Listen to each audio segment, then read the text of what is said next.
ஸ்ரீனிவாசன், அதிமுகவின் 1000-ல் ஒருவன் அமித்ஷாவா அப்படின்னு ஷியாம் சார் சொல்றாரு. இல்ல, அதாவது பல யூகங்கள் பேசுறாங்க. அண்ணெல்லாம் வந்து சீனியர், அவங்க எல்லாம் சில கருத்துக்கள் சொல்றப்ப அது மனசுக்கு ரொம்ப கஷ்டமா இருக்கு. அதாவதுங்க, ஒரு மாநிலத்தினுடைய அடையாளம், ஒரு வரலாற்று சிறப்பு பெற்ற ஒரு இயக்கம் அதிமுக. அதிமுகவினுடைய தனித்தன்மை காக்கப்பட வேண்டும். அதிமுகவிற்கு இதுவரை வாக்களித்து வருகிற அந்த வாக்காளர்களுடைய நம்பிக்கையை காப்பாற்ற வேண்டும். கட்சியினுடைய தொண்டர்களுடைய நிலைப்பாடை புரிந்து கொள்ள வேண்டும். கட்சியினுடைய வரலாற்றை போற்ற வேண்டும். இவ்வளவு விஷயங்கள் ஒரு தலைவருக்கு உள்ள ஒரு கட்டமைப்பு. அந்த கட்டமைப்பு என்ன சொல்லுகிறது? நேற்று, இன்று, நாளை பல கால தலைமுறைகளை கடந்தும் பேசப்படுகிற ஒரே குரல், ஒரே முடிவு, அதிமுக சுயமாக ஆட்சி அமைக்கின்ற அந்த நிலைப்பாடு தான் அதிமுகவினுடைய சித்தாந்தம். இதுதான் நிலைப்பாடு. அப்ப அதிமுக தன் கொள்கையெல்லாம் சரிக்கு போகல. அண்ணா அந்த உருவம் பொறிந்த அந்த கொடி தொண்டனின் கையில் இருக்கிறது. அந்த தொண்டர்களுடைய மனசாட்சியை பாதிக்கின்ற அளவிற்கு ஒரு கருத்துக்களை வைக்கிற பொழுது அது வந்து ஒரு சரியான பார்வையா இருக்காது. அவங்க சீனியர் ஏதோ பேசுறாங்க. ஆனா அதிமுக எடுக்கின்ற நிலைப்பாடு ஒரு கூட்டணியை விரும்புகிறது. திமுகவை வீழ்த்த வேண்டும் என்று இரண்டு தரப்பும் ஒரு முடிவு செய்து இந்தியாவுடைய உள்துறை அமைச்சர் வருகிற பொழுது உள்துறை அமைச்சர் சில கருத்துக்களை சொல்லுகிறார். இல்ல, அதாவது இப்ப நீங்க அதிமுக பாஜக கூட்டணிங்கிறது வந்து தேர்தல் கூட்டணி ஏற்கனவே கடந்த காலத்துல இருந்தது. அதெல்லாம் இல்ல. என்ன நெகோசியேஷன் டேபிள்? இதே வந்து அன்னைக்கு சொன்னீங்கல்ல, 5 சீட்ல வந்து கன்ஸ்ட்ரைன் பண்ணிட்டாரு இபிஎஸ். இன்னைக்கும் அந்த நெகோசியேஷன் பவர் வந்து இவர்கிட்ட தான் இருந்துச்சு, அம்மா கிட்ட இருந்த மாதிரி இருந்துச்சுன்னு இதே அரங்கத்துல நீங்க எல்லாம் தானே பேசுனீங்க. இன்னைக்கு நெகோசியேஷன் டேபிள்ல என்ன வைக்கப்பட்டது? அதாவது இந்த கூட்டணி ஏதோ ஒரு வகையில இந்த கூட்டணி தேவைப்படுது அப்படின்னா அந்த கூட்டணிக்கான ஒரு நெகோசியேஷன், அவங்க ஒரு நெகோசியேஷனை சொல்றாங்க, அது கூட்டணி ஆட்சிங்கிறாங்க, அதை இல்லைன்னு நீங்க மறுக்கிறீங்க. அப்ப என்ன பேசப்பட்டது அப்படிங்கிறது ஒரு முக்கியமான கேள்வி இல்ல?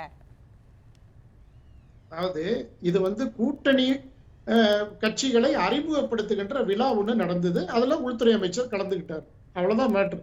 இப்ப என்னன்னா, அவருக்கு சில கருத்துக்களை சொல்லி இருக்கிறார். ஆனா ஒரு மேடை நாகரிகத்தோடு அந்த பண்போடு அதிமுக தன்னை வந்து சரி பண்ணிக்கிறாங்க. என்ன, அதாவது செய்தியாளர்களை சந்திக்கிறாங்க. செய்தியாளர்களை சந்திச்சு கட்சியினுடைய நிலைப்பாட சொல்றாங்க. இதுதான் ஒரு சரியான ஒரு ஜனநாயக முறை. அப்ப கட்சியினுடைய ஒரு நிலைப்பாடு, கட்சிக்கென்று ஒரு தனித்துவம் இருக்குது, ஒரு சுயமாதான் ஆட்சி அமைக்கின்ற அந்த தனித்தன்மையோடு தான் அதிமுக வரலாற்று சிறப்புற்ற இயக்கமா இருக்குது. இந்த சூழ்நிலையில அந்த கட்சி ஒரு சில கருத்துக்களை அந்த தலைவர் சொல்றாங்க அப்படிங்கிறதுனால மேடையிலேயே ரியாக்ட் பண்ண முடியாது. அதற்கு பிறகு கட்சியினுடைய தலைமை வந்து பல கருத்துக்களை எடுத்து சொல்றாங்க. அதை நிச்சயமா அவங்க புரிஞ்சுக்குவாங்க. ஒரு கூட்டணி என்பது இணைந்து பணியாற்றி திமுகவை வீழ்த்தி அதற்கு பிறகு பல செய்திகளை அது விளங்கிக்கும். அது பாஜக ஒரு தேசிய கட்சி. அந்த தேசிய கட்சி அதிமுகவோடு கூட்டணி உறவு பேணுகிற பொழுது இருக்கின்ற யதார்த்தத்தை நிச்சயமா புரிஞ்சுக்குவாங்க.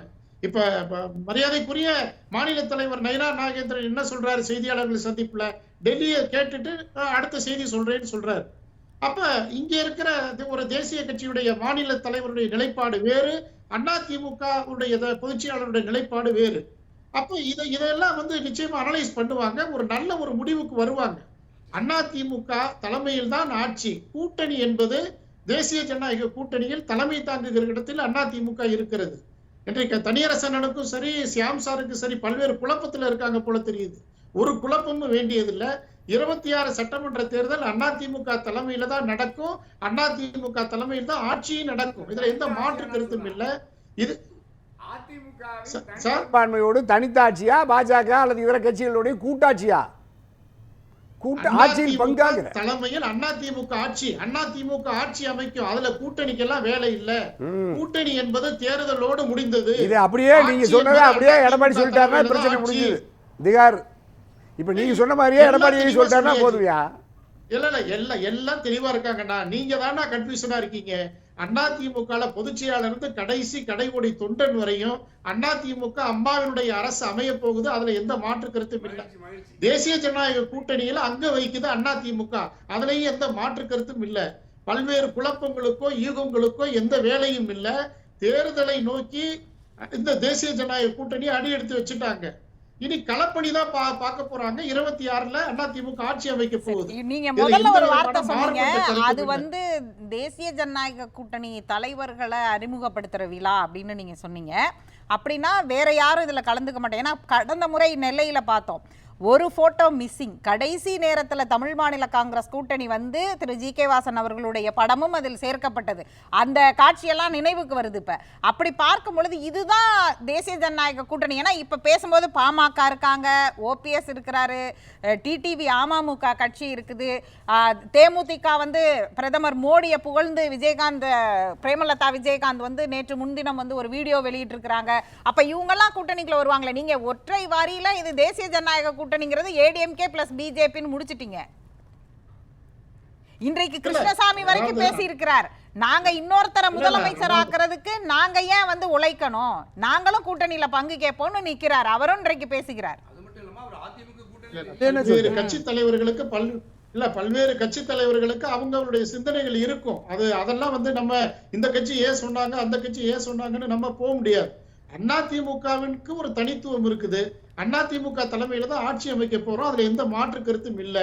ஆனா அதே நேரத்துல எந்த கட்சியை கூட்டணி சேர்க்கலாம் எல்லாம் அதிமுக தலைமை அடிக்கடி சொல்றாங்க. ஒரு சிறு வாக்குகளை கூட அதிமுகவோ தேசிய ஜனநாயக கூட்டணியோ இழப்பதற்கு விரும்பல.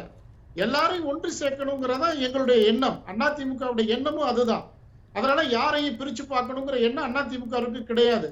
அதிமுகவுடைய சித்தாந்தத்தை ஏற்றுக்கிட்டு தேசிய ஜனநாயக கூட்டணியில பங்கெடுக்கிற எல்லா கட்சிகளுமே நிச்சயமா வாய்ப்பு இருக்கு. சார், அவங்களே கொள்கை வேற கூட்டணி வேறன்னு சொல்லிட்டாங்க. நீங்க அதிமுக சித்தாந்தம்னா இப்ப அதிமுக சித்தாந்தம்னு என்ன சொல்ல வரீங்க? பாஜகவோட கூட்டணிக்கு என்ன சித்தாந்தத்தை முன்வைக்கிறார்? இல்ல கூட்டணி இருக்கும். அதிமுக தலைமையில் ஆட்சி, அவ்வளவுதான்.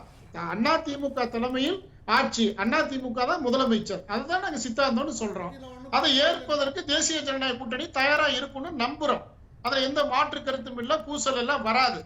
அதனால ஒரு பூசல் வந்துடும், பிரச்சனைகள் வந்துடும், கூட்டணி விலகிடுவாங்க, ஒரு ஆண்டுல இவங்க வேற நிலை எடுத்துருவாங்கன்ற அந்த மாதிரி வியூகத்துக்கெல்லாம் வேலை இல்லை.